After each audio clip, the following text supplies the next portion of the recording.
જેમાં court marriage ન કરે તો યુવકે યુવતીને ગળું કાપી હત્યાની ધમકી આપી। 22 વર્ષીય યુવતીને સોશિયલ મીડિયામાં મિત્રતા ભારે પડી। યુવકે ફોટો વાયરલ કરવાની પણ ધમકી આપી છે। આરોપી જતીન ગજીરાએ કહ્યું કે હું ફેનિલનો ભાઈ જ છું। ચોક બજાર પોલીસે આરોપી જતીનની ધરપકડ કરી લીધી છે। આઝમ અમારી સાથે જોડાઈ ગયા છે। આઝમ, આ યુવક અને યુવતી કઈ રીતે સંપર્કમાં આવ્યા હતા, કેટલા સમયથી સંપર્કમાં હતા, કઈ રીતે આખી ઘટના બની?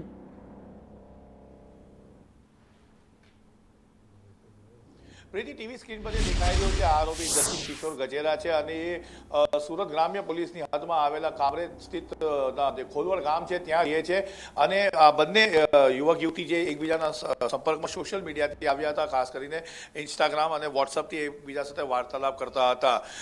ત્યારબાદ એમની મિત્રતા આગળ વધી હતી, પરંતુ છેવટે આ એક સાયકિક પ્રેમી તરીકે સામે આવી રહ્યો હતો, કારણ કે પેલી મિત્રતામાં માની રહી હતી, આ વનતરફી પ્રેમમાં જઈ રહ્યો હતો અને અચાનક જ કોર્ટના મેરેજ સર્ટિફિકેટ કાગળ લઈને આવ્યો હતો અને એને કીધું હતું કે તું આના પર સિગ્નેચર કરી દે, નહીં તો હું પણ ફેનિલ છું। ફેનિલ એટલે તમને યાદ અપાઈ દો, ગ્રીષ્માનો જે કાંડ થયો આખો, જેના અંદર ગળું કાપી નાખવામાં આવતું દીકરીનું, તેના અંદર જે આરોપી હતો તેનું નામ ફેનિલ હતું અને એ આ શંકી પ્રેમીએ પોતાને એનો ભાઈ બતાવ્યો હતો। સમાજસેવક આપણા સાથે ધર્મેશભાઈથી જાણીશું। ધર્મેશભાઈ, આ જે રીતે ધમકીઓ આપવામાં આવી સમયાંતરે તમે જોઈ રહ્યા છો, એને લઈને શું કહેશો? ખૂબ ગંભીર બાબત છે। જે રીતે ગ્રીષ્મા કાંડ બનેલો અને ફેનિલને જે રીતના સજા થવી જોઈએ એ થઈ નથી।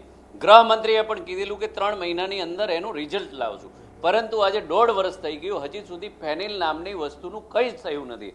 એટલે ફેનિલની જે વિચારધારા છે એ અમુક જે લોકોની અંદર ઘૂસી ગયેલી છે ને, આવા સાયકો લોકો છે એ જે રીતનું વર્તન કરી રહ્યા છે, ખાસ કરીને કોર્ટ મેરેજના ફોર્મની અંદર સાઇન કરવા માટેની ધમકીઓ આપે, અતિ ગંભીર છે।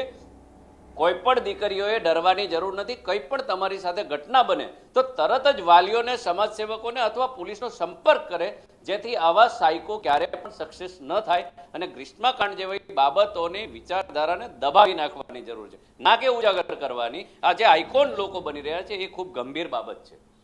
વાત એકદમ સાચી છે અને વાલીઓએ પણ ધ્યાન રાખવાનું છે અને સમયાંતરે પોતાના ઘરના અંદર રહેલી દીકરીને પૂછતા રહેવાનું હોય છે કે કોઈ તકલીફ છે કે નથી, કારણ કે આવી ઘટનાઓ કરુણ અંજામ લેતી હોય છે। આ ઘટનામાં તો એવું કશું થયું નથી અને આરોપીને ચોક બજાર પોલીસે ગણતરીના કલાકોમાં પકડી પાડ્યો છે। આભાર આઝમ તમામ વિગતો માટે।